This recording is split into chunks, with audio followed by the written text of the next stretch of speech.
시청자 여러분 안녕하십니까? 한 주간의 이슈를 토론으로 풀어보는 뉴스와이드 플러스입니다. 윤석열 대통령과 이재명 더불어민주당 대표 간의 영수회담 일정이 다음 주로 미뤄질 것으로 보이는 가운데 회담 의제에도 관심이 쏠리고 있습니다. 한 달여 임기를 남긴 21대 국회는 쟁점 법안 처리를 놓고 여야 의견 차가 커 막판까지 갈등을 이어가고 있습니다. 정치권 이슈와 함께 다가오는 제22대 국회 정국을 전망해 봅니다. 뉴스와이드 플러스 조국혁신당 서왕진 당선인 그리고 공진성 교수 나오셨습니다. 두 분 안녕하십니까? 네, 안녕하세요. 윤석열 대통령과 이재명 대표의 영수회담이 성사돼 실무 협의가 진행되고 있습니다. 영상 통해서 지금 논의되고 있는 부분들이 어떤 부분들인지 저희가 정리해 봤습니다.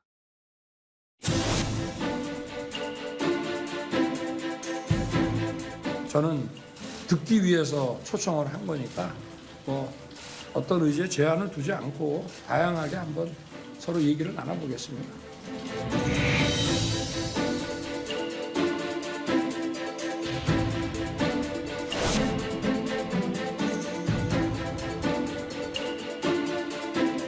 국민 세 분 중에 두 분이 최혜병 특검 사건 특검에 찬성하고 있습니다.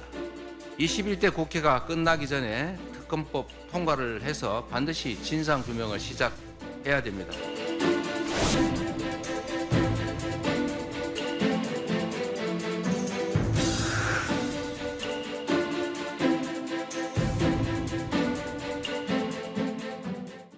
네.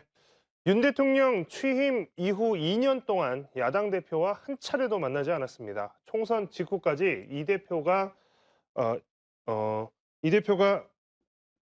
총 8차례 만남을 요청했지만 매번 이루어지지 않았었는데 지난주 금요일이었습니다. 19일인데 이 대표에게 만나자고 이제 직접 연락을 했습니다. 그동안 사실상 야당 대표와의 만남을 거부해 왔던 대통령 지금 이 시점에 만나자고 연락을 했습니다. 이 뭐 의미가 벌써부터 많이 해석이 되고 있는데 교수님 어떻게 보셨습니까? 예. 뭐 급해진 거죠. 그러니까 지금은 또 약간 또 일주일 지나면서 상황이 좀 달라진 것 같긴 한데 지난주 금요일 우리가 이제 시간을 거슬러 가 보면 이제 총선 결과 여당이 뭐 참패했고 야당이 또 압승을 거뒀죠.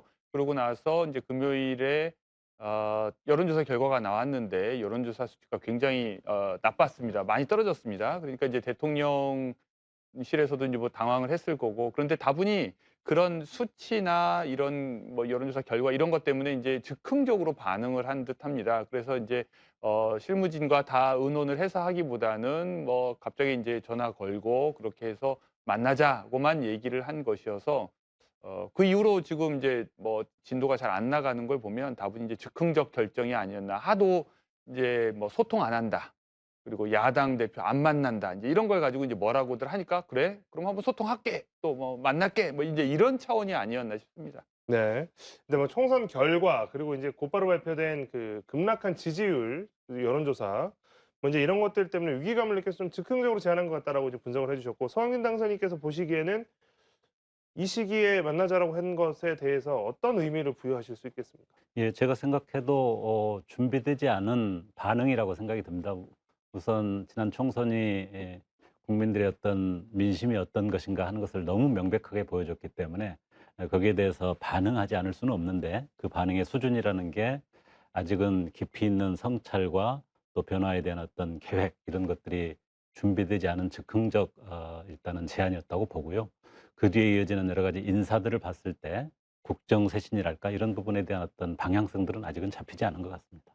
자, 일단 두 분 모두 이게 좀 즉흥적으로 이뤄진 제안인 것 같다라고 하는 공통된 분석을 해주셨고, 그 다음에 이제 이게 좀 즉흥된 것이라고밖에 볼 수 없는 이유로는 이제 뭐 그 뒤에 인사나 이런 것들을 봤을 때 이게 좀 진지하게 고려되지 않는 것 같다라는 말씀까지 해주셨습니다.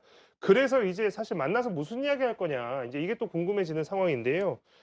이번 주 안에 사실 뭐 금방이라도 만날 것처럼 이야기를 했었습니다. 대통령이 뭐 시원하게 뭐 만나기로 했다 이렇게 이야기를 했는데 이게 이제 회담이라고 하는 게 의제가 있어야 되는 만큼 이제 사전에 좀 그런 것들을 조율하는 과정이 필요한데 좀 여러 가지 이슈들이 있었습니다. 첫째로 대통령실 비서실장 또 정무수석 인사가 있었고 의제 조율하는 과정에 있어서도 좀 시간이 오래 걸리는 것 같습니다. 특히 이제 의제와 관련해서 신경전이 상당한 것 같은데 지금 이제 이거 의제로 올라오면 대화를 하지 않을 수가 없는 것이고 그래서 이제 지금 뭐 민주당 같은 경우에는 민생지원금, 최상병 특검법, 방송산법 제2법 뭐 이제 이런 윤 대통령이 거부권 남발한 거에 사과해라 이런 이야기까지 나오고 있는데 이거 의제 가지고 다투는 부분들 좀 신경전이 길어질 수도 있을 것 같습니다. 이게 이제 우호적인 상황이라면 사실 의제 없이 그냥 만나서 허심탄회하게 대화를 나눠도 되죠. 그런데 지금 이제 그런 화기애애한 상황도 아니고 그동안 자주 만났던 관계도 아니면 그렇게 그냥 무턱대고 만날 일도 아니라는 생각은 듭니다. 특히 이제 우리가 임기 초반, 그러니까 윤 대통령 당선 후에 직후에도 야당에서는 계속 영수회담을 요구를 했습니다. 특히 이제 여야 간의 1대1 대담, 그러니까 만남을 요청을 했었죠. 그런데 그때마다 일단 영수회담이라는 표현부터 인정을 하지 않았어요. 그러니까 본인은 이제 여당, 야당 대표 위에 있는 존재고, 그러니까 만나려면 여당 대표하고 만나라, 야당 대표하고 만나라 이런 식의 입장이었지. 네가 뭔데 왜 나랑 만나냐 이제 이런 식으로 계속 거부를 해왔고요. 또 추경을 뭐 통과시켜주면 만나줄 것처럼 하다가 결국 이제 추경 통과되고 나니까 또 안 만나고, 그다음에 그때도 계속 나왔던 얘기가 뭐 김치찌개에 소주나 한잔 하자 뭐 이런 식으로. 그러니까 좋게 얘기하면 뭔가 사람과의 친화력에 굉장히 자신감이 있어서 그냥 만나면 그냥 화통하게 뭐 술 먹고 얘기하면서 뭔가 모든 갈등을 다 풀 수 있을 것처럼 그런 자신감의 표출일 수도 있지만, 이 지금 그런 식으로 접근할 문제는 아닌데 이제 처음부터 그랬다는 거죠. 그러고 나서 이제 2년 동안 끌다가 이제 와서 먼저 만나자고 제안을 했는데, 이제 와서도 뭐 딱히 야당이 요구하는 거 들어줄 것도 없고 뭐 본인이 뭔가를 부탁할 것도 아니면서 그냥 만나서 그냥 얘기나 하자. 그렇게 되면 사실은 이제 불통 이미지를 불식시키는 데에 야당 대표가 그냥 들러리 서는 격이 될 수도 있거든요. 그러다 보니까 이제 야당에서는 뭔가 조금이라도 의제 내지는 뭘 들어줄 건지를 좀 물밑에서 이제 조율을 하려고 하는 것 같은데, 아마 그런 생각이 없이 제안을 했기 때문에 지금 이렇게 계속 의제 선정 문제를 두고서 다투는 게 아닌가 싶습니다. 방금 이제 교수님도 말씀해 주셨지만 어쨌든 민주당 입장에서는 그냥 만나는 건 아무런 의미가 없겠죠. 그래서 뭔가 이게 좀 민감하더라도 민주당 입장에서는 반드시 이야기해야겠다 싶은 의제들이 좀 있을 것이고 야당 입장에서도 이런 것들은 좀 의제로 담겨야겠다라고 하는 것들이 분명히 있을 텐데 조국혁신당의 입장에서 또 당선인께서 느끼시기에 이것만큼은 이번에 반드시 좀 윤 대통령과 이 대표가 좀 이야기를 했으면 좋겠다는 의제가 있을까요? 이미 뭐 거론되고 있는 의제들이라고 생각하는데요. 저는 두 가지를 들 수 있을 것 같습니다. 첫 번째로는 지금 민생이 너무 어렵기 때문에 정치권이 사실은 가장 중요한 책무가 민생을 돌보는 건데, 뭐 원인 제공자는 윤석열 정부나 여당의 책임이 크지만 어쨌든 정치권이 그 문제를 풀어나가는 데 있어서 아무런 역할을 못했다는 점에서 이제라도 양영수가 만난다고 한다면 우선은 민생 문제를 어떻게 해결할 것인가, 이 문제에 대한 해법을 놓고 구체적으로 적어도 그 부분에 대해서는 확고한 합의를 만들어내는 것, 이것은 필수라고 보고요.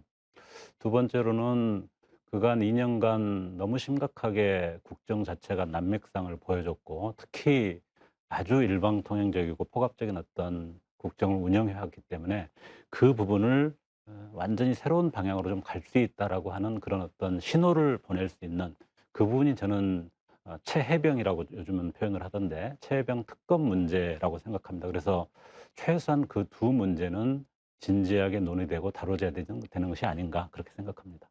특히 이 최수근 상병 이 특검 문제는 시간 문제가 있습니다. 그러니까 이제 작년 7월에 사망을 한 사건이기 때문에 벌써 이제 시간이 1년이 지나면 이 사건을 진상을 규명하는 데 핵심이 결국 이제 대통령실하고의 통화 관련된 증거인데, 이게 이제 1년이 지나버리면 통화 기록 보존 연한이 지나버리게 되기 때문에도 지금 서둘러야 되는 상황입니다. 지금 해병대 전후회 쪽에서는 민주당의 5월이 아니라 4월 말이라도 빨리 본회의를 개최해서 이걸 빨리 해야 된다고 얘기를 하는데, 게다가 거부권까지 사용을 하면 정말 이게 계속 늦어지거든요. 그러니까 이제 이건 대통령이 본인과 관련된 사안일 수도 있어서 뭔가 증거를 인멸하려고 하는 것이 아닌가 하는 의심까지 드는 상황인데, 그런 의미에서 이 의제는 다른 건 다 양보하고라도 야당은 관철시켜야 되고, 그리고 대통령이 이것과 관련해서 거부권 행사하지 않는다 약속을 하지 않는다고 하면, 그러니까 이건 무슨 국회법 위반 사항도 아니고 본인이 거부권 행사할 건지 안 할 건지 그것만 얘기하면 되는 건데, 그러니까 이건 정말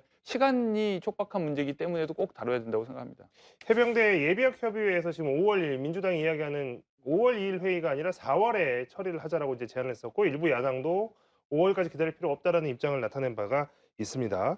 자, 다음 주로 일단 예상을 저희가 이제 해본다면 영수회담이 이루어지는 시기를 그러면 지금 이제 어쨌든 의제를 둘러싼 신경전, 뭐 사전에 이제 뭐 이런 것들 조율 과정이 있겠지만 어쨌든 이제 열린다라고 한다는 것은 의제나 이런 것들 조율이 된다는 것이겠죠. 그렇다면 실제 그 회담을 통해서 어느 정도 성과가 나올지에 대해서도 참 궁금한 부분인데 그 가능성에 대해서는 어떻게 보십니까, 교수님? 근데 지금 기류로 보면 이런 이제 의제를 가지고서 시기도 못 잡고, 그러니까 정말 만날 의지가 있으면 날짜부터 잡고 그다음에 그 전까지 합의되는 대로 그냥 하는 건데 지금은 날짜를 그 핑계로 지금 안 잡고 있잖아요. 만날 의지가 별로 없는 거죠. 그러니까 아, 뭐랄까요? 이미 이제 대통령실은 뭐 정진석 비서실장 임명하고 이러면서 뭔가 분위기가 달라졌다고 느끼시는 게 아닌가 싶은데 이제 좀 내일 여론조사 결과 한번 더 나와봐야 알 것 같습니다. 자, 당선인께서 보시기에는 이제 오늘 또 2차 회동을 했다고 하는데 또 이렇다는 성과는 없다고 하거든요. 네. 방금 이제 교수님은 이게 이제 제대로 되겠냐라는 말씀을 하셨는데 이게 실제로 무산된 가능성도 배제할 수는 없을 것 같습니다. 저도 배제할 수 없다고 봅니다. 그런 이유가 지난 2년간 윤석열 정부가 어떻게 보면 너무 국정을 일방통행으로 또 어떻게 보면 좀 엉망진창을 만들어놨기 때문에 그 문제 하나하나를 앞으로 다뤄나가게 되면은 이 정부의 존립 자체가 근본적으로 흔들릴 수 있는 그런 사안들이 너무 많이 쌓여 있어서 뭔가 좀 논의해서 어느 정도 타협하고 조정할 수 있는 공간 자체가 너무 없는 점이 굉장히 좀 한계라는 생각이 들고 그런 점에서 뭐 새로운 어떤 뭐 비서실 인사를 한다든지 또 야당 대표하고 한번 만나서 뭐 적절하게 가볍게 악수하고 지나간다는 이런 정도의 임시 방편으로는 지금의 상황을 좀 해결할 수 없는 지경으로 처해 있기 때문에 여당 스스로가 또 윤석열 정부 스스로가 아주 획기적으로 큰 틀에서 뭔가 바꿔 나가겠다라는 준비를 하지 않으면 그런 준비가 없는 상태에서의 이런 접근 자체는 결국은 벽에 부딪힐 가능성이 저는 크다 이렇게 생각이 듭니다. 두 분 다 이제 뭐 이게 성사 자체에 대해서도 이제 아직은 불투명하다라고 하는 점에 대해서 두 분 다 공통적으로 분석을 좀 해주셨고요. 자, 총선 참패 직후에 인적 쇄신을 예고했던 윤석열 대통령이 열흘 만에 정진석 신임 비서실장과 홍철호 정무수석을 임명했습니다. 대통령이 두 차례에 걸쳐서 직접 브리핑에 나서기도 했는데요. 야권은 이번 인사에 대해서 일제히 비판의 목소리를 냈습니다. 영상으로 저희가 보고 와서 이야기 다시 하도록 하겠습니다.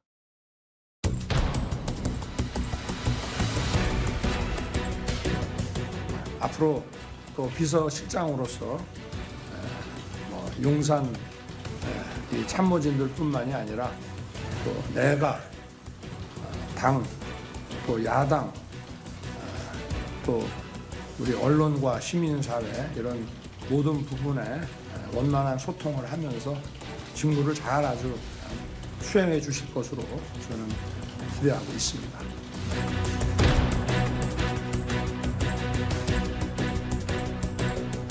정진석 비서실장 임명은 불통의 국정을 전환하라는 국민 명령을 외면한 인사라는 점에서 매우 실망스럽다는 평가를 내릴 수밖에 없습니다.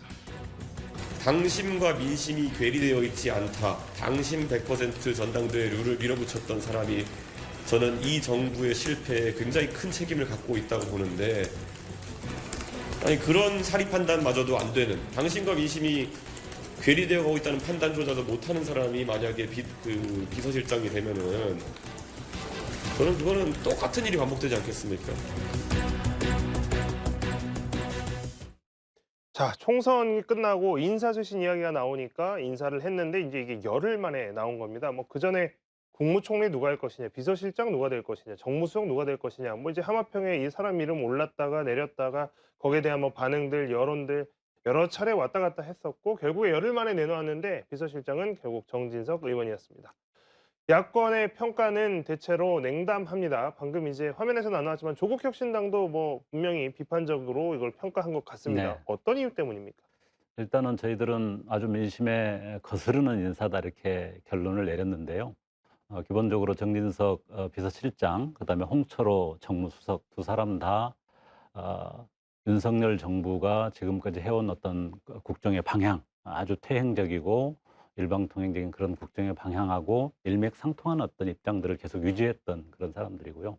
특히 정진석 비서실장은 우리 외교정책 부분에 있어서도 특히 한일 외교에 있어서 아주 퍼주기 또 퇴행적인 그런 외교를 진행하고 있는 데 있어서 오히려 그걸 부추기고 또 그걸 비판하는 야당에 대해서 식민지 콤플렉스다 이런 식의 망언을 할 정도로 역사 인식에 있어서도 일반 국민들의 의식과도 훨씬 뒤처져 있는 그런 분을 비서실장으로 임명했다는 점에서 제가 보기에는 민심을 제대로 받아들이기보다는 뭔가 그냥 한번 변화를 잠깐 보여주는 그런 수준에 머무는 인사가 아닌가 생각이 들고요. 특히 홍철호 정무수석 같은 경우는 여러분도 기억하시겠습니다만 김포시 서울 편입 이거를 제안했던 분인데 그런 선거를 앞두고 제안을 하는 정무적 감각으로 정무수석을 잘 할 수 있을지 걱정이 될 정도였던 인사가 아닌가 하는 생각이 듭니다. 네. 자, 이렇게 야당이 정말 일제히 다 비판 성명을 냈는데 그럴 수밖에 없는 이유가 있겠죠? 어떻게 그렇게 보시죠? 보면 모두가 고사해서 거의 마지막 순번으로 채택된 것이 아닌가 싶은 의심도 드는데 만약에 그게 아니라면 의도가 있다 이런 생각이 듭니다. 그러니까 비서실장을 하기에는 좀 체급이 높은 분이 아닌가 이런 생각도 들고요. 사실 뭐 총리를 해도 어색하지 않을 만한 경력을 가지고 있는 분이죠. 그분의 이제 뭐 호오 여부를 떠나서 그런데 이제 이런 분을 비서실장으로 앉혔고 이것이 이제 아무도 안 하려고 그래서 어쩔 수 없이 선택한 것이 아니라면 의도가 있는 것 같다. 그리고 이제 그것은 결국 지금 비판하시는 분들의 그 비판적인 요소가 오히려 장점으로 인식이 돼서 비서실장으로 발탁한 것이 아닌가.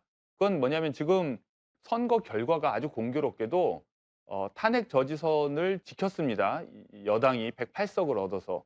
그렇기 때문에 조국 혁신당도 아니고 개혁신당도 아니고 민주당도 아닌 국민의힘 내의 비주류 의원들이 오히려 탄핵과 관련해서 또는 이제 이른바 개헌과 관련해서 핵심적인 캐스팅 보터 역할을 할 수 있게 됐습니다. 그러니까 이게 새롭게 구성되는 22대 국민의힘 국회의원들을 관리하는 것이 굉장히 이제 중요한 과제가 되었죠.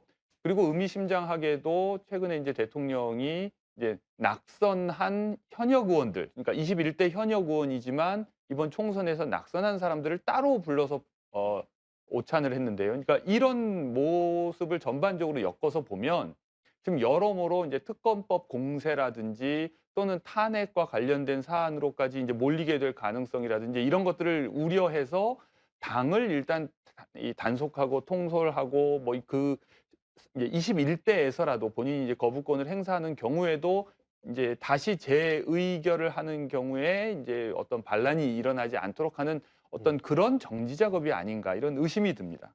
국무총리 인선 여부까지 좀 여쭤볼게요. 국무총리도 하마평에만 굉장히 많은 사람들 올라왔다 내려갔는데 국무총리 문제는 어떻게 될까요? 그런 의미에서 보면 예전에 이제 청와대 정부라는 말이 많이 있었는데, 그러니까 대통령이 내각과 함께 일을 하는 것이 아니라 청와대에 있는 비서진을 통해서, 그러니까 옥상옥이죠. 내각 위에 상전을 하나 더 두는 형식으로 일을 한다는 비판은 뭐 과거 정부 때부터 계속 있었습니다.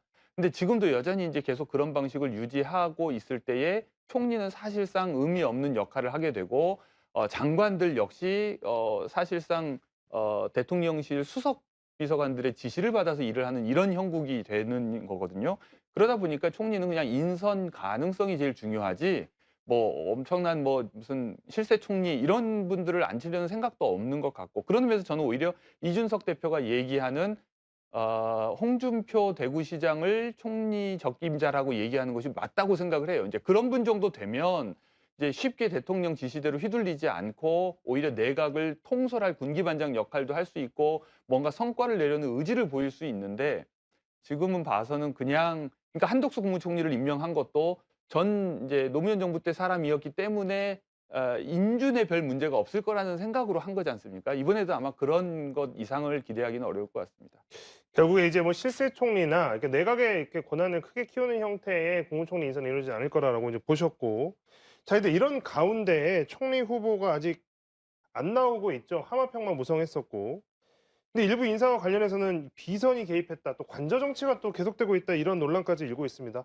뭐 때문에 이런 이야기까지 나올지 좀 궁금한 거고, 이 정치권 내부에서 이제 보시기에 이 총리 인선 과정에서 이런 이야기들이 나오는 상황들도 굉장히 좀 답답한데 전혀 근거 없는 이야기는 이제 아니라고 봐야 될까요?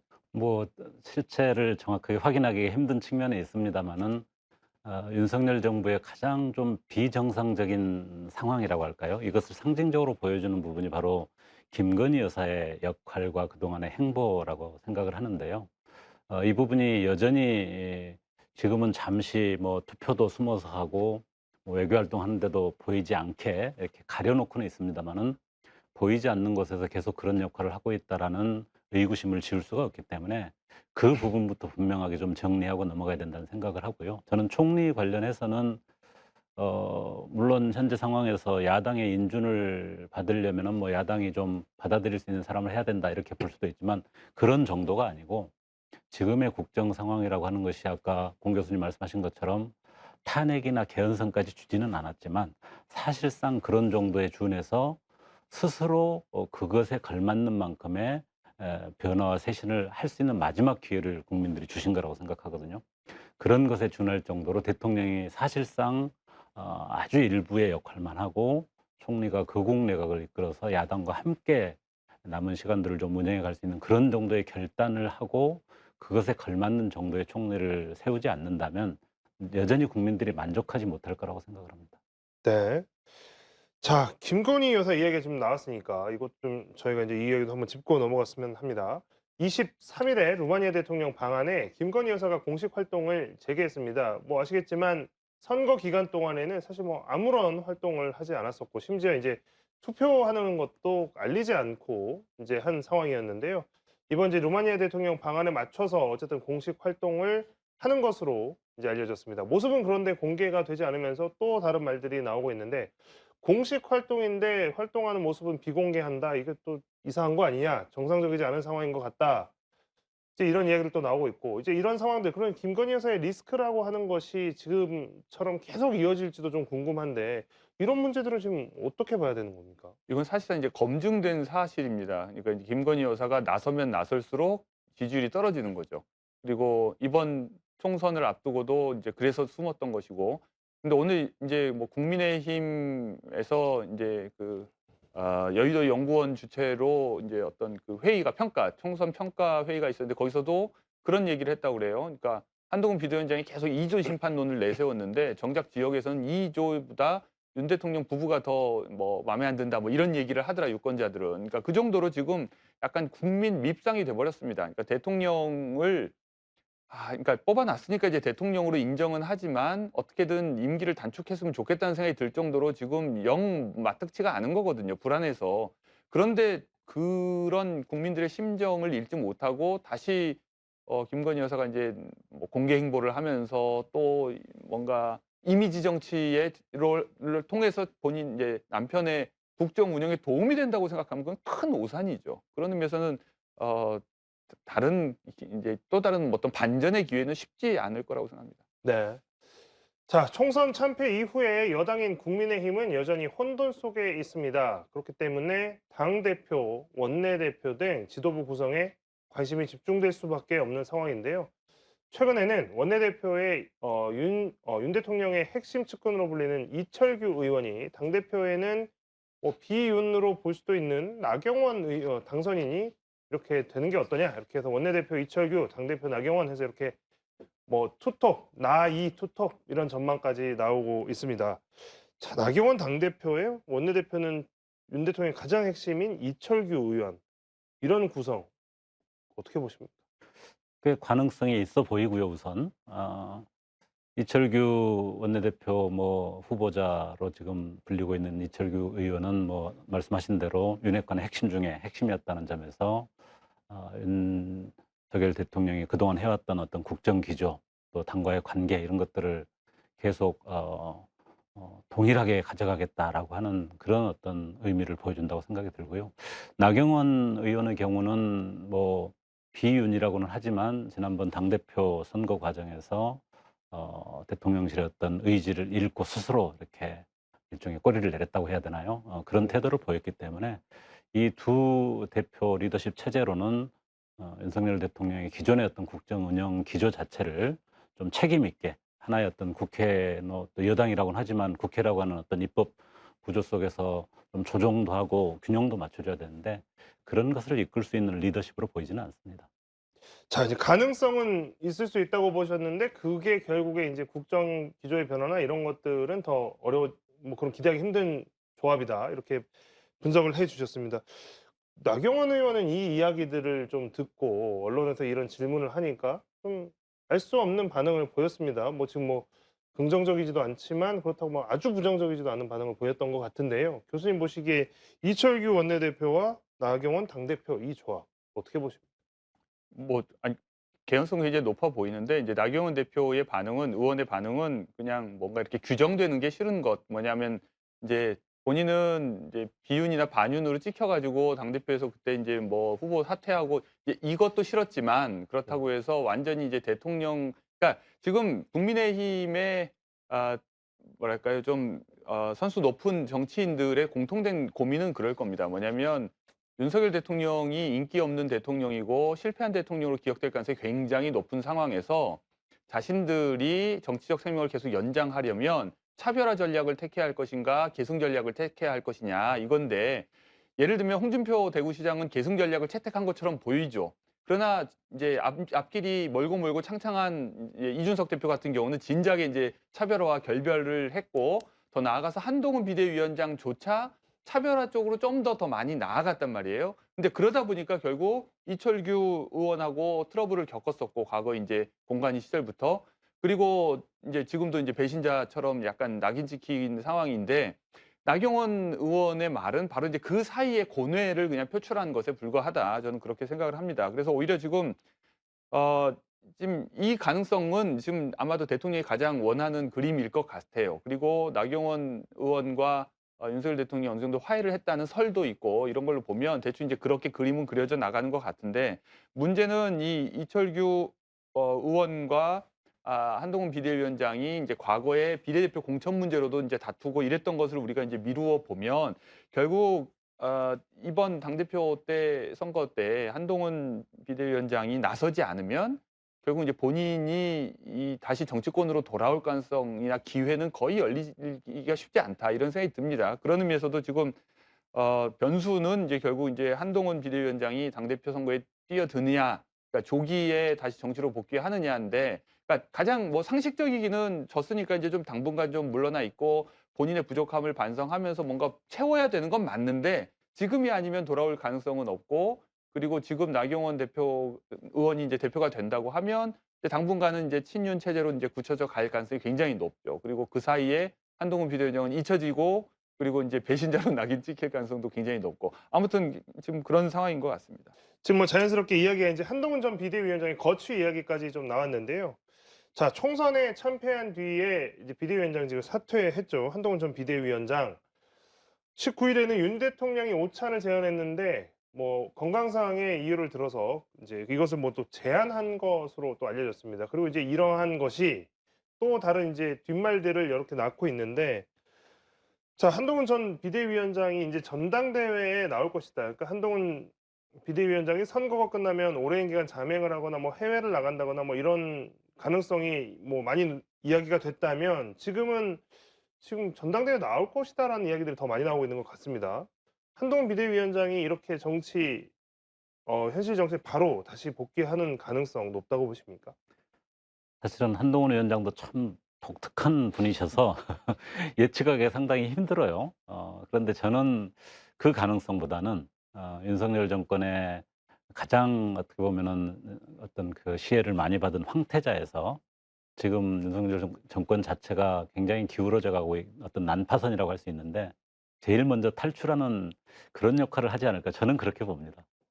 일단은 한동훈 비대위원장, 전 비대위원장이 어쨌든 이제 다시 곧바로 복귀하기는 힘들 것 같다는 말씀을 해주셨고 교수님 아까 하시던 말씀에 그럼 이어서 좀 여쭤보겠습니다. 지금 상황에서 그러면 한동훈 전 비대위원장이 전당대회를 만약에 나온다고 하면 지지세를 어디서 규합할 수 있을까 하는 의문도 좀 드는데요. 지금 예를 들면 대통령과 대립각이 비교적 선명한 상황에서 뭐 원내에 어떤 자기 조직이나 세력이 있었던 것도 아닌 상황에서 그럼 무리를 하면서까지 전당대회에 나와서 만약에 이제 떨어진다라고 하면 바로 이제 정치 인생이 바로 이제 끝이 날 수도 있는 상황인데 자기 세력이 분명하지 않은 상황에서 그럼 무리를 할까라는 생각도 들긴 합니다.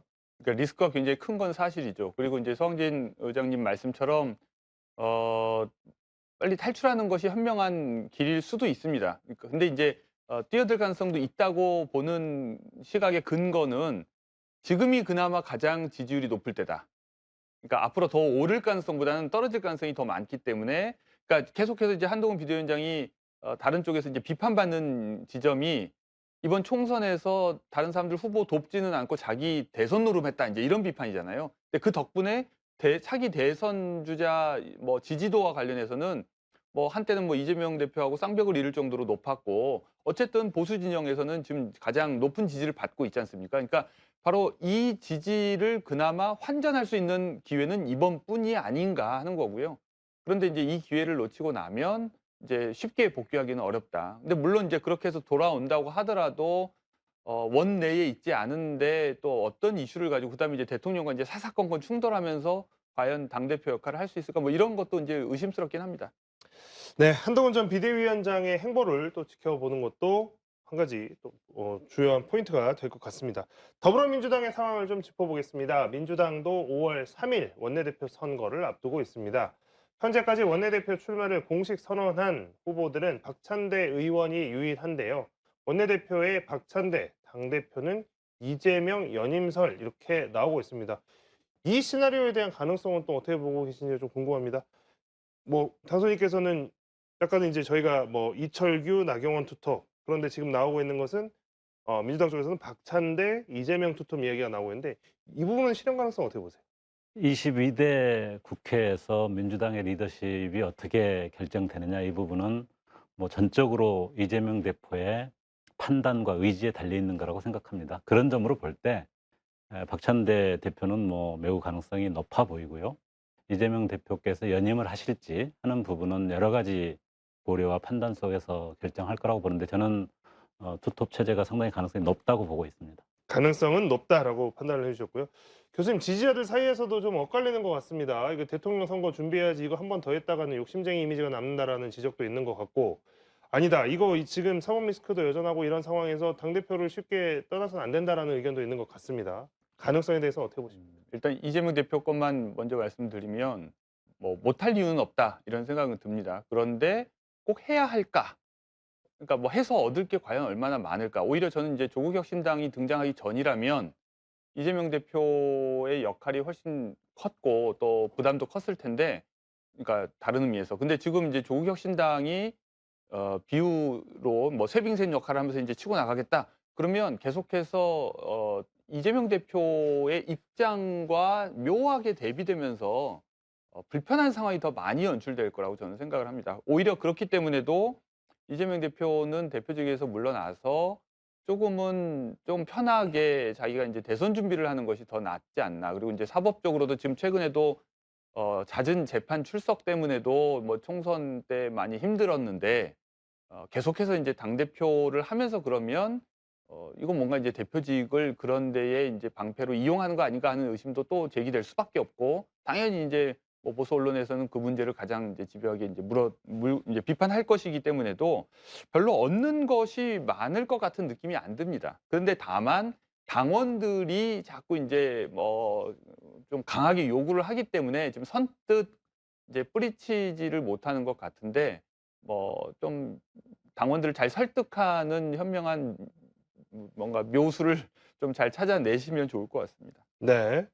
자, 이제 민주당 안에서 또 하나 지금 또 이슈가 되고 있는 것이 국회의장 경쟁입니다. 뭐 자천, 타천에 뭐 추미애 당선인, 그다음에 조정식 의원 이야기도 나왔고 이제 또 추가로 또 다른 분들 이야기까지도 지금 계속 나오고 있는 상황인데 뭐 이제 지금 이제 지난 180석을 몰아줬던 민주당이 몰아줬던 21대 국회에서 민주당이 개혁 입법이나 이런 것들을 충분히 못했던 이유 중에 하나가 국회의장직을 제대로 민심을 받들어서 수행하지 못했다라고 하는 내부 평가가 실제로 있습니다. 그래서 또 국회의장직이 이번 22대 국회에서 누가 하느냐가 굉장히 중요해질 것 같은데요. 당선인께서는 이제 22대 원내에 가시게 되면 직접 이제 이 국회의장이 누가 되는지도 직접 영향을 좀 받으실 것 같습니다. 민주당에서 지금 뭐 하마평도 계속 오르내리고 있는데 어떤 결과가 나올지 혹은 또 어떤 국회의장이 22대 국회에서 나와야 되는지 그런 생각을 좀 해보셨을 것 같습니다. 네, 참 그 국회의장 경쟁이 역대 어느 때보다도 아주 치열한 좀 이례적인 상황이라고 할 수 있겠죠. 그거는 이제 사실은 당대표에 도전해야 될 만한 분들이 그 상황 자체가 잘 형성되기 어렵다라는 판단 속에서 국회의장 쪽으로 좀 관심을 돌리면서 이제 발생한 어떻게 보면 조금은 기현상이라고 할 수는 있는데요.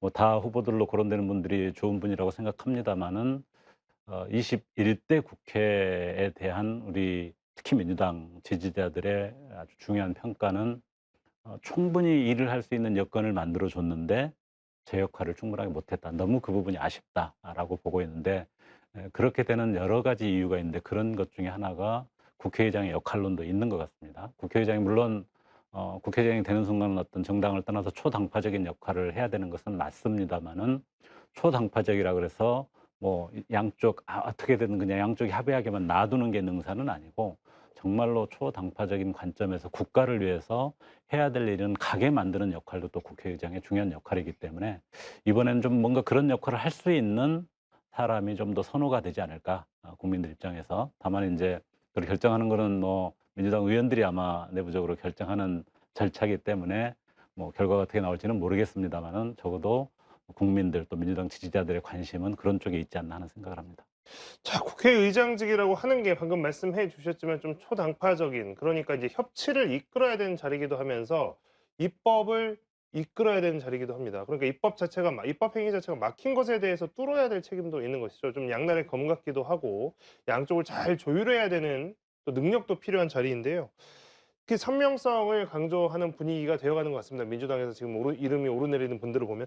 그런데 이제 반대로 아까도 이야기했던 것처럼 이제 협치를 이끌어가는 것도 국회의장의 하나의 책무인데 또 너무 이제 이렇게만 가면 반대급부로 이렇게 좀 부작용이 있지는 않을까라는 우려도 나오는 것 같습니다. 그 부분에 대해서는 어떻게 봐야 될까요? 뭐 이건 지금 보통 이제 우리가 선거 때 집토끼 먼저 좀 다독이고 그다음에 산토끼 잡으러 간다 뭐 이런 얘기 하듯이 일단은 당 내의 동의를 얻어야 되기 때문에 이제 당원과 당 소속 의원들에게 조금 이제 어필하는 그런 표현이라고 이제 생각하는 게 맞을 것 같고요. 아무리 선명성을 강조하더라도 정작 국회의장직을 수행하게 되면 초당적으로 역할을 하게 될 거라고 저는 생각합니다. 역대 국회의장들이 다 그런 정도의 이제 절충 노력들은 늘 해오셨었죠. 근데 이제 이 민주당에서 지금 논의되고 있는 것들 중에 의미 있는 것은 뭐냐면 이게 합의라는 이름으로 소수 정당이 비토 권리를 행사하도록 방치하는 것은 좀 다른 문제거든요. 근데 이제 지금까지 국민의힘이 대체적으로 이제 뭐 선거제도 개혁 문제도 그렇고 뭐도 그렇고 합의를 계속해서 피해 오면서 거의 비토권을 이제 좀 사실상 사용하는 그런 경향이 있었습니다. 이제 그와 관련된 문제 의식을 좀 표출하는 것은 뭐 일정 부분 의미가 있다고 생각하고 다만 그것을 어떤 식으로 그럼 이제 조율해서 풀고 나갈 것이냐 그거는 이제 뭐 그 국회의장이 누가 되느냐 이제 그분의 이제 역량에 달려 있는 문제겠죠. 네. 자, 이제 조국 혁신당 이야기 오늘 또 정책위 의장을 맡고 계신 서 당선인께서 나오셨으니까 조국 혁신당 이야기로 좀 넘어가 보겠습니다. 비례 12석으로 22대 국회 원내 3당으로 입성하게 됐습니다. 호남에서 특히 가장 큰 지지를 받은 만큼 엊그제 23일이었습니다. 조국 대표와 당선인들이 전부 광주를 찾았는데요. 조국 대표 어떤 이야기를 했을까요? 조국 대표의 발언 듣고 이야기 이어가도록 하겠습니다. 호남 유권자분들이 4월 총선의 의미가 무엇인지를 가장 분명하게 알고 계셨고 그것을 조국혁신당에 대한 투표, 즉 조국혁신당을 비례투표 1위로 만들어주면서 표출했다고 봅니다. 한편으로는 윤석열 정권에 대한 심판과 경고를 분명히 해라라는 것이죠. 그리고 저는 그걸 앞으로도 22대 국회에서 분명히 할 것입니다. 네. 전날 이제 저 자리에 저도 취재차 있었습니다만 조국 대표가 아주 단호하게 호남 민심이 이번 총선에 대한 민심을 정확하게 이끌었다. 이제 이런 식의 발언을 했습니다. 지역구는 민주당, 비례대표는 조국혁신당, 이른바 지민비조 전략이라고 하는 것도 좀 굉장히 좀 참신한 전략 방법이었던 것 같고 비례대표 정당 득표율 전국적으로 따지면 24.3%였습니다. 4명 중 투표한 사람들 4명 중 1명꼴로 조국혁신당을 지지했다는 건데 전체 12석을 얻었습니다. 저희가 총선 전에 사실은 이제 당선인 시절 전에 정책위 의장 시절 저희가 모셨을 때만 해도 12번이셔서 네. 저희가 이게 좀 될 수도 있고 안 될 수도 있고 좀 애매하겠다라고 생각은 했는데 딱 12번까지 지금 됐습니다. 그렇습니다. 마지막 문을 닫고 지금 이제 22대 국회에 입성을 하시게 되셨는데 자, 조국혁신당이 12석을 가져갔다. 이것은 어떻게 의미를 부여할 수 있겠습니까? 네, 방금 조국 대표가 광주를 찾아서 이야기도 했습니다마는 또 우리가 주목할 부분은 호남, 특히 민주당의 어떤 중심이라고 할 수 있는 호남 유권자들의 확고한 뜻이 분명하게 전달된 측면이 있고요. 또 우리가 또 간과하지 말아야 될 부분은 전국 모든 광역시도에서 20% 이상씩을 득표를 했습니다. 그 이야기는 뭔가 하면은 호남의 어떤 분명한 의지뿐만 아니라 전국적으로도 지금 윤석열 정권이 벌여가고 있는 지금의 어떤 국정 난매, 또 대한민국을 위기로 몰아가고 있는 이 부분에 대해서 확고하게 심판을 해야 된다. 이 부분이 전국적으로 저는 확인됐다고 생각을 하는데요. 민주당이 물론 중심적인 역할, 큰 역할이 있다고 생각합니다마는 어떤 경우에는 훨씬 더 선명하고 강하고 빠르게 그런 역할들을 좀 담당해야 될 그 역할이 좀 필요하다. 국민들은 그런 기대를 조국 혁신당에 대해서 가지셨다고 생각을 하고 있고요. 그런 기대에 걸맞게 저희들이 작지만 강하게 또 아주 빠르게 굴하지 않고 아주 앞장서서 그 문제에 대응하는 역할을 꼭 하는 것이라고 그 의미라고 생각을 합니다. 네. 자, 교수님 이제 저희가 총선 이후에는 처음 모신 거니까 저희가 총선 전에도 이제 뭐 이야기를 나눠 봤습니다만 24.3% 12석이라고 하는 것 예상을 좀 하셨을까요? 이게 뭐 생각보다 좀 많이 나왔다고 볼 수 있을까요? 어떻게 보셨습니까? 뭐 우리가 이제 조국혁신당이 처음 출범했을 때 예상한 사람은 없었을 텐데 이제 시간이 지나면서 계속해서 이제 눈덩이가 커지잖아요. 그다음에 이제 가속이 붙었습니다. 이제 그 순간부터는 어느 정도 이제 예상할 수 있는 수준이었고 오히려 그보다 더 많이 예상을 했던 것에 한 분들도 계실 텐데 그거에 비해서는 뭐 12석이 조금 아쉽게 느껴지는 부분도 없지 않아 있습니다. 그러나 애초에 10석 이상을 목표로 했던 정당이니만큼 뭐 목표를 달성했고 그리고 거기에서 이제 중요한 것은 단독 법안발이지 않습니까? 그래서 지금 이제 교섭단체가 뭐 되냐 마냐 이제 이걸 가지고서 이제 말들은 많지만 이제 갑자기 이제 늘어나니까 이제 욕심도 높아진 거죠. 그러나 사실은 단독 법안 발의를 하는 것만으로도 국회에서 어쨌든 이슈를 계속 주도할 수 있는 힘은 가지게 됐다. 그 점에서 저는 이제 의미가 있다고 생각합니다. 네. 자, 총선 후 지역 방문 첫 지역 방문이 호남이었습니다. 전북 들고 그 다음 날 바로 광주 전남 이제 이렇게 들렀는데요. 엊그제 이제 광주 전남을 찾으셨을 때 감사 인사하면서 광주 광역시 강기정 시장과 또 이제 만나셨습니다. 그래서 네. 현안 논의도 하셨고 그래서 이제 광주 지역 현안과 관련해서 어떤 이야기들을 좀 오갔나 궁금해하실 분들 지역민분들 특히 많이 궁금해하실 것 같습니다. 어떤 이야기들이 좀 오갔습니까? 네, 뭐 물론 비례투표 한정이긴 합니다만은 압도적인 1위를 저희를 만들어 주셨기 때문에 저희들 입장에서도 이 지역의 일당으로서 상당한 무게와 책임감을 느끼고 있고요. 강기정 시장님 만났을 때 광주가 지금 고민하고 준비하고 있는 AI 산업, 또 모빌리티, 또 문화 산업 이 3대 분야를 지속적으로 발전시키고 지금보다 한 단계 더 끌어올려야 된다라는 말씀을 주셨는데 저희들도 그 부분에 있어서 비록 작은 정당이지만 호남의 어떤 압도적인 지지 속에서 출범한 정당이기 때문에 22대에 들어가면은 그 세 가지 분야, 특히 AI와 또 제가 관심 있는 에너지 산업 분야를 연결시켜서 이 지역의 어떤 발전, 또 균형 발전을 뒷받침할 수 있는 지역의 어떤 경쟁력 강화 이 부분에 대해서는 아주 책임 있는 역할을 꼭 하겠다 그렇게 다짐을 하고 있습니다. 네. 자, 이제 당선인께서는 조국혁신당의 정책위 의장도 지금 맡고 계신 상황입니다만 당 조직 구성 그러니까 이제 이게 비례대표이기 때문에 사실 이제 지역민 입장에서는 가장 높은 지지율로 투표를 했지만 실제 이제 지역구 의원이 없다 보니 그럼 우리 지역과 관련된 이슈나 그러니까 뭐 검찰 개혁이나 이런 것들을 선명성에 대한 바람에서 투표를 했겠지만 실제로 이제 그 지역구 의원들이 지역구를 가졌을 때 그 정당이 할 수 있는 지역에 대한 공약 사업들, 지원 사업들 이런 것들에 대해서 한편으로는 불안감도 좀 있을 것 같고요. 그래서 이 조국혁신당의 이 당 구성, 조직 구성함에 있어서 호남 지역 사람들이 많이 들어가거나 호남의 이야기를 대변해 줄 수 있는 사람이 있으면 좋겠다는 생각을 많이들 하시는 것 같습니다. 그렇기 때문에 지금 이 조국혁신당 조직 안에 이 과연 호남의 이야기를 대변해 줄 수 있는 사람이 충분히 있는가? 이 부분에 대해서 좀 궁금한 분들이 많을 것 같습니다. 네, 그 점은 전혀 걱정하지 않으셔도 될 것 같습니다. 우선 당선자 중에는 저는 뭐 전남 영광 출신이고 또 광주에서 고등학교를 다닌 뭐 확고한 이 지역 출신이기도 하고요. 또 전북의 강경숙 당선자가 있고 또 저희 당의 아주 핵심 당선자 중에 한 분인 이혜민 당선자도 이 지역 연고를 가지고 있어서 저희들이 비록 비례 당선자들이긴 하지만 지역구의 어떤 특정 지역을 넘어서는 광주 전남이 호남 지역 전체의 어떤 정책적 비전이나 과제 이런 부분들을 오히려 더 책임 있게 그런 역할을 하겠다는 의지를 가지고 있고요. 또 당선자들은 아니지만 조국혁신당을 구성하는 사실은 굉장히 중요한 역할을 하는 분들이 주요 당직자들인데 그 당직자들 중에서도 이 지역에서 아주 훈련되고 잘 준비된 그런 분들이 아주 압도적으로 다수 있어서 호남 지역은 조국혁신당이 아주 중심이다. 이렇게 믿으셔도 될 것 같습니다. 자, 교수님 이제 아까도 이제 말씀드렸지만 선거 때 특히 이제 이번 선거 같은 경우에는 그 이제 정권 심판이라고 하는 이 이슈 자체가 사실 뭐 이제 인물이라든지 뭐 이런 것들을 다 이제 집어삼킬 정도 굉장히 워낙에 큰 이슈였으니까 조국혁신당에 대한 호남 지역의 큰 지지가 일견 이해가 됩니다만 이제 앞으로 의정활 22대 국회가 개원을 하고 나면 아무래도 호남 지역에서 민주당과 조국혁신당이 이제 경쟁을 한다라고 치면 지역구 의원들 지역 구석을 싹쓸이하고 있는 민주당이 지역과 관련된 정책이나 사업들에서 뭔가 좀 더 가시적인 성과들을 내어 나가게 될 텐데요. 그렇다면 지역에서 이 조국혁신당에 대한 지지 이게 어느 정도 좀 영향을 받을 수도 있지 않을까요? 맞습니다. 그러니까 어려운 과제를 지금 이제 조국혁신당은 이제 앞으로 떠안게 될 거고요. 그건 이제 민주당도 마찬가지지만 이제 민주당은 계속해서 이제 그 경쟁, 뭐 선명성 경쟁 이런 걸 이제 의식하지 않을 수 없을 테지만 말씀하신 것처럼 조국혁신당은 이제 지역구 의원이 없는 만큼 이제 벌써부터 질문이 계속 나오잖아요. 2년 후에 치러지는 지방선거에 후보 내는 거냐 안 내는 거냐 이제 이런 식으로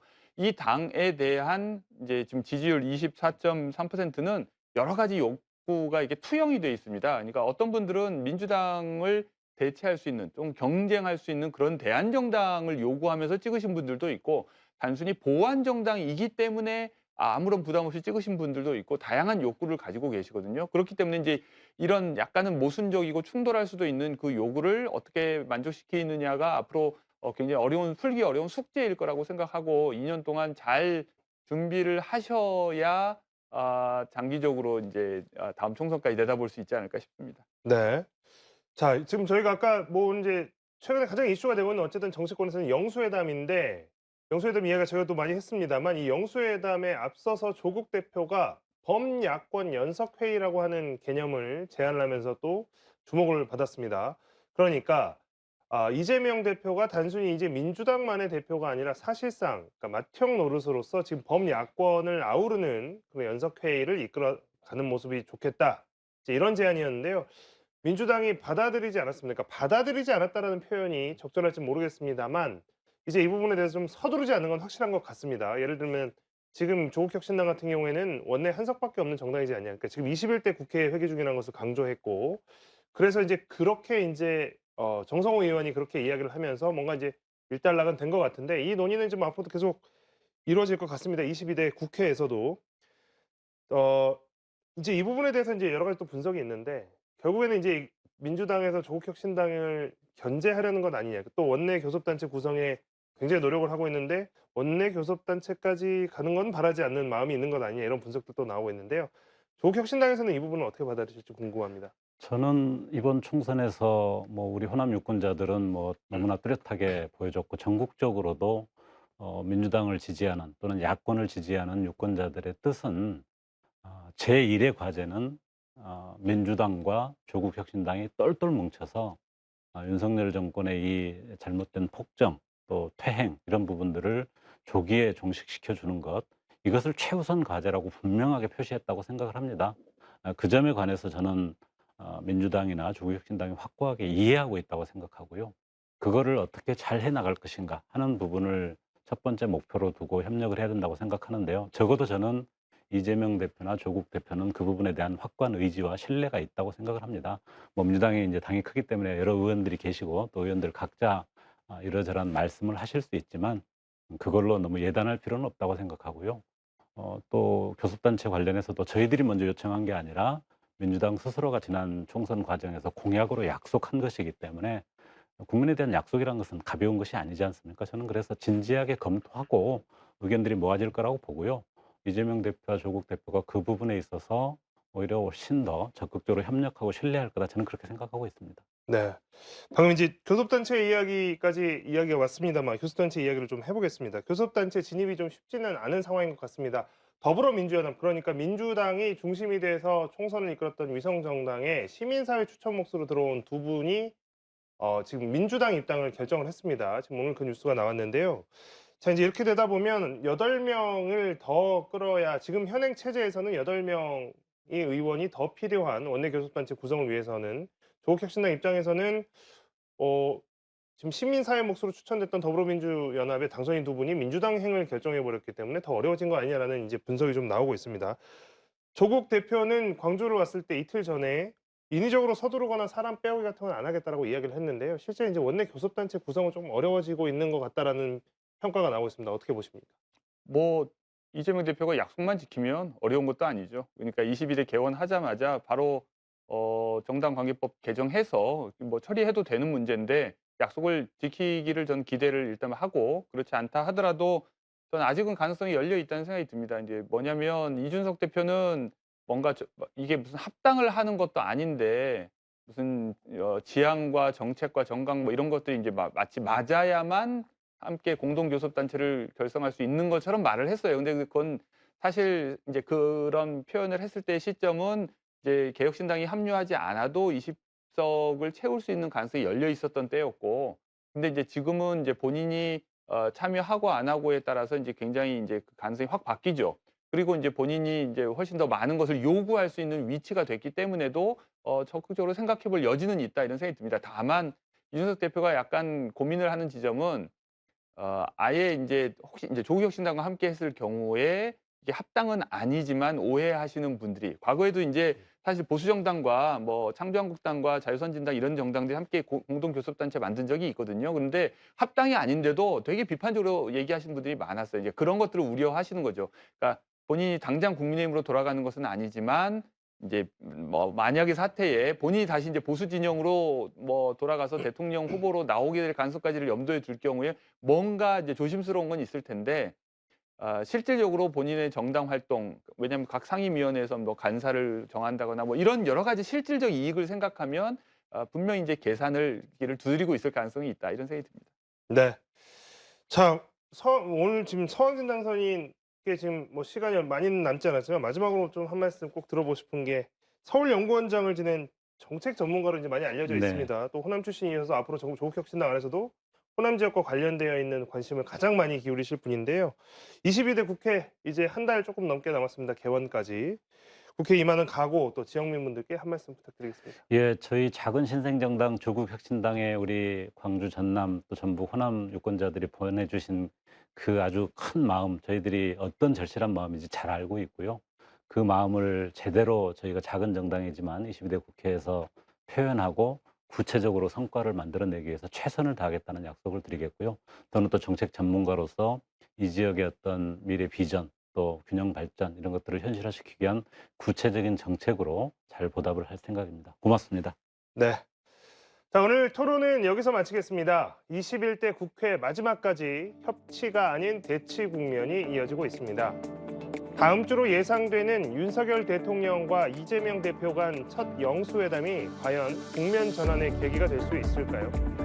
국민들은 지켜보고 있습니다. 어렵게 약속된 만남인 만큼 정치적 유불리만을 따지는 것이 아닌 국민들이 공감할 만한 건설적인 논의가 이어지길 기대해 보겠습니다. 시청해주신 여러분 고맙습니다. 두 분 수고하셨습니다.